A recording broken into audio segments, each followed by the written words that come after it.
Oats, poha, सूजी and paratha, इन चारों option में से क्या होगा आपके लिए हेल्दी अगर आप वेट लॉस करना चाहते हैं, फिट रहना चाहते हैं? कौन सा ब्रेकफास्ट आपके डाइजेस्टिव हेल्थ के लिए, आपकी गट हेल्थ के लिए सबसे अच्छा होगा? जो भी कोई वेट लॉस करना चाहता है, फिट होना चाहता है, उन्हें सजेस्ट किया जाता है कि आप ओट्स ज़्यादा खाएं। तो क्या ओट्स ज़्यादा हेल्दी हैं और पराठा नहीं? आज मैं इसी क्वेश्चन का आंसर लेकर आई हूँ। And if you are an Indian और आप ये सारी चीज़ें अपने डाइट में इंक्लूड करते हैं तो इस वीडियो को एंड तक देखिएगा, क्योंकि ये बहुत ही इंटरेस्टिंग, इन्फॉर्मेटिव और साथ ही शॉकिंग होने वाला है। तो यहाँ पर 5 कैटेगरीज के बेसिस पे मैं इन 4 ब्रेकफास्ट आइटम्स को कंपेयर करूंगी और एंड में मैं आपको रिजल्ट बताऊंगी कि असल में कौन सा ब्रेकफास्ट आपके लिए सबसे हेल्दी है, specially if you are trying to lose weight. तो सबसे पहले बात करते हैं न्यूट्रिशन की, और न्यूट्रिशन के लिए इनके बारे में जानना हमें बहुत ज़रूरी है। तो आमतौर पर घरों में जो ओट्स कंज्यूम किए जाते हैं वो होते हैं क्विक या फिर इंस्टेंट ओट्स। इन्हें होल ग्रेन ओट्स से ही बनाया जाता है, प्रोसेस करके। होल जो ग्रेन होते हैं ओट्स के, उन्हें कुक करके यानी स्टीम करके प्रेस किया जाता है और कट किया जाता है, और इससे बनते हैं आपके क्विक ओट। लेकिन प्रोसेसिंग में इसके थोड़े न्यूट्रिएंट्स भी जो होते हैं वो कम हो जाते हैं। वहीं अगर हम पोहे की बात करें तो पोहे को भी इसी तरह कुछ सिमिलर मेथड से बनाया जाता है, जहाँ पर राइस को पहले पार बॉईल किया जाता है, फिर उसके बाद उसे प्रेस किया जाता है और फिर ड्राई किया जाता है। सूजी जो होती है वो दुरुम व्हीट से बनती है, एक वैरायटी होती है व्हीट की, जिससे पीस कर, जिसको ग्राइंड करके रफली सूजी बनाई जाती है। होल व्हीट का आटा जिससे पराठा बनता है वो होल व्हीट से बनता है, और वहाँ पर भी पूरा ही ग्रेन होता है। यानी ये जो चारों जो फूड आइटम्स हैं उनके अंदर ऑलमोस्ट होल ग्रेन इन्वॉल्व है। यस, इन सब का हस्क रिमूव कर दिया गया है। नेक्स्ट नंबर पर आता है ग्लूटेन। तो यहाँ पर ओट्स और पोहा जो है वो ग्लूटेन फ्री है, वहीं सूजी और पराठे के अंदर यानी होल व्हीट के अंदर ग्लूटेन होता है। मोस्टली कैलोरीज जो है वो ऑलमोस्ट इक्वल है सभी फूड्स के अंदर, लेकिन होल व्हीट का जो आटा होता है उसके अंदर फाइबर थोड़ा सा ज़्यादा होता है। प्रोटीन की बात करें तो प्रोटीन ओट्स के अंदर सबसे ज़्यादा होता है, उसके बाद होल व्हीट के अंदर, और आखिरी नंबर पर आता है पोहा, जिसके अंदर अप्रॉक्सीमेटली 4 ग्राम के आसपास प्रोटीन होता है। कार्ब्स जो होता है वो सबसे ज़्यादा पोहे के अंदर होता है। नेक्स्ट कैटेगरी जिसमें हम इनको कंपेयर करेंगे वो है ग्लाइसेमिक इंडेक्स। ना ग्लाइसेमिक इंडेक्स एक स्केल होता है फ्रॉम 1 to 100, जहाँ पर फूड को रखा जाता है, एक नंबर दिया जाता है इसके बीच में, और वो डिटरमाइन करता है कि कितना जल्दी वो फूड आपका ब्लड ग्लूकोज इंक्रीज़ करेगा, कितना जल्दी वो फूड फटाफट आपके ब्लड स्ट्रीम में जाके आपको एनर्जी देगा, और कितना जल्दी वो फूड डाइजेस्ट होकर दोबारा आपको भूख लग जाएगी।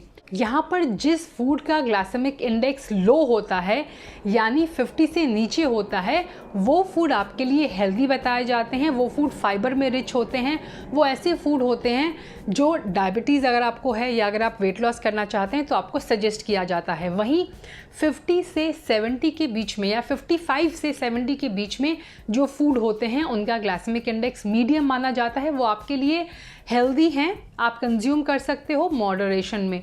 और जो भी फूड्स होता है जिनका ग्लाइसेमिक इंडेक्स 70 से अबव होता है वो फूड आपको अवॉइड करने चाहिए, बिकॉज इनका ग्लाइसेमिक इंडेक्स काफ़ी हाई होता है। ये नंबर बहुत मैटर करते हैं जब हम वेट लॉस की डाइट के बारे में बात करते हैं।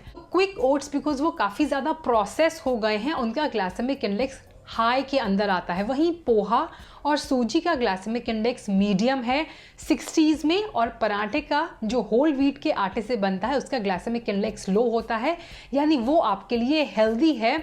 अगर आप वेट लॉस के लिए ट्राई कर रहे हैं वो आपको ज़्यादा देर तक फुल रखेगा। वहीं अगर आप ओट्स खाते हैं चांसेस आर कि आपको जल्दी से भूख लग जाए ना। यहाँ पे एक और चीज़ मैटर करती है जिसको हम अवॉइड नहीं कर सकते हैं, वो है ग्लाइसेमिक लोड।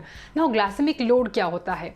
जब भी हम मील के बारे में बात करते हैं, ब्रेकफास्ट मील के बारे में, नॉट इंग्रेडिएंट, तो हम ग्लाइसेमिक लोड के बारे में बात करते हैं, यानी कि उस पूरी मील के अंदर जो आइटम्स हैं वो कितने ज़्यादा आपको और कितनी देर तक फुल रखेंगे। ग्लाइसेमिक लोड डिपेंड करता है कि आप अपने मेन इंग्रेडिएंट को यानी ओट्स को, पोहे को, सूजी को और जो होल व्हीट का आटा है उसको किसके साथ खा रहे हैं, क्या आप उसमें वेजिटेबल्स ऐड कर रहे हैं, वेजिटेबल्स ऐड करें जो फाइबर में रिच होती है तो इसका ग्लाइसेमिक लोड कम हो जाएगा। क्या आप मिल्क के साथ उसे कंज्यूम कर रहे हैं, क्या आप स्वीट्स के साथ, अगर आप उसमें शुगर डाल के या फिर कोई और स्वीटनर डाल के कंज्यूम कर रहे हैं तो उसका ग्लाइसेमिक लोड जो है वो नीचे जा सकता है। क्या आप उसको नट्स एंड सीड्स के साथ कंज्यूम कर रहे हैं, क्या आप उसके अंदर कोई और आटा डाल रहे हैं, जैसे कि कई बार हम पराठे में कोई और भी आटा ऐड कर देते हैं या फिर पराठे की फिलिंग के अंदर अगर हम पनीर ऐड कर रहे हैं तो उसका ग्लाइसेमिक लोड और भी कम हो जाएगा, आपको ज़्यादा देर तक वो फुल रखेगा। तो ग्लाइसेमिक लोड भी बहुत मैटर करता है। So your preparation, your entire way of cooking your food also matters. Second category में अगर मैं रैंकिंग की बात करूं तो लो ग्लाइसेमिक इंडेक्स और लोड को देखते हुए होल व्हीट आपके लिए ज़्यादा अच्छा रहेगा, यानी होल व्हीट का पराठा। दूसरे नंबर पर यहाँ पर आता है पोहा, तीसरे नंबर पर आता है सूजी और चौथे नंबर पे because of its high glycemic index is quick oats. Number 3 की जो कैटेगरी है जिस पे मैं इसे कंपेयर करना चाहूँगी वो है आपकी गट हेल्थ और आपके डाइजेस्टिव सिस्टम के लिए कितने अच्छे हैं ये फूड। तो गट हेल्थ की जब बात करते हैं तो हम बात करते हैं प्रीबायोटिक्स की एंड प्रोबायोटिक्स की। तो प्रोबायोटिक्स ऐसे लाइव बैक्टीरिया होते हैं जो आपके गट के माइक्रोबायोम को स्ट्रॉन्ग करते हैं। फाइबर जो होता है वो डायरेक्टली गुड बैक्टीरिया का खाना बनता है और अगेन वो उनको स्ट्रॉन्ग बनाता है।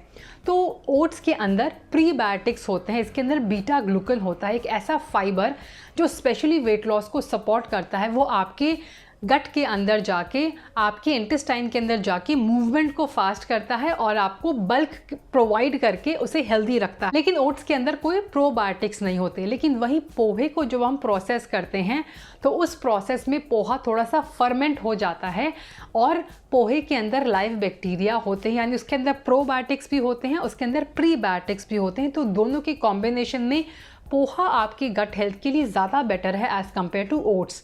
सूजी जो होती है उसके अंदर फाइबर थोड़ा कम होता है और होल व्हीट के आटे के अंदर भी प्रीबायोटिक्स यानी फाइबर होता है लेकिन उसके अंदर भी प्रोबायोटिक्स नहीं होता है। डाइजेशन की बात करें तो ओट्स का डाइजेशन क्विक हो जाता है, they are easy to digest, आपके डाइजेस्टिव सिस्टम पे बहुत ज़्यादा लोड वो क्रिएट नहीं करते हैं। पोहा जो होता है सबसे लाइट है डाइजेशन में, वो आपको एनर्जी तो प्रोवाइड करता है लेकिन कोई भी लोड आपके डाइजेस्टिव सिस्टम पे नहीं डालता है। It does not create any heaviness on your stomach and on your body. तो आप इसके बाद एनर्जाइज फील करते हैं जब आप इसे कंज्यूम करते हैं। सूजी भी आपके डाइजेशन पे काफ़ी लाइट होती है, इसीलिए छोटे बच्चों को, टॉडलर्स को जब फूड इंट्रोड्यूस करते हैं तो सूजी उन्हें खिलाई जाती है बिकॉज सूजी बहुत आसान होती है पचाने में उनके लिए।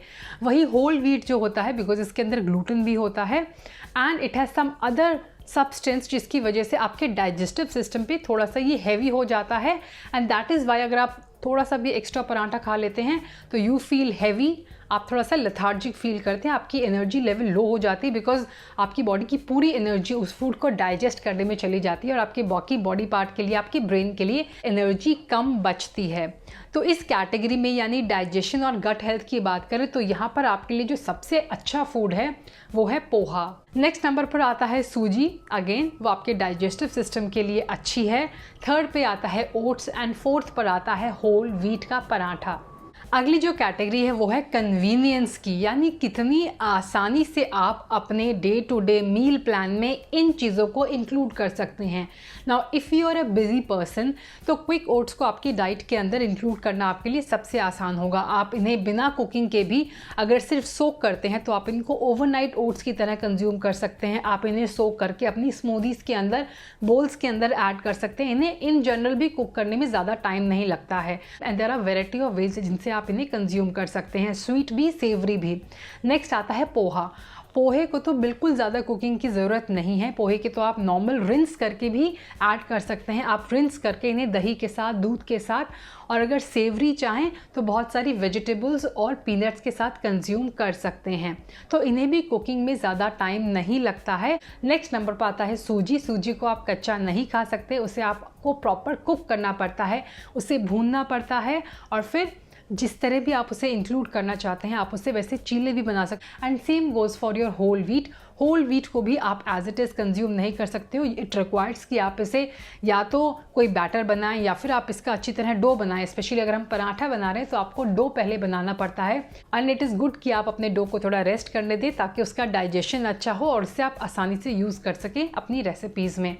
सो ऐसे में सबसे ज़्यादा जो इनकन्वीनियंट एंड टाइम कंज्यूमिंग है वो है पराठा। इसी कैटेगरी में आता है प्राइस। नाउ प्राइस भी बहुत इंपॉर्टेंट है क्योंकि ओट्स का price compare to other ingredients is slightly higher. तो कन्वीनियंस की कैटेगरी में पोहा सबसे टॉप पर है, उसके बाद आता है ओट्स, फिर आता है सूजी एंड फिर आता है होल व्हीट का पराठा। लास्ट कैटेगरी आती है कितना जल्दी हमारी बॉडी इस चीज़ से अडेप्ट कर लेती है and taste also. So as Indians I believe कि हमें ओट्स को अभी पूरी तरह डाइट में इंक्लूड करने के लिए बहुत टाइम लगेगा।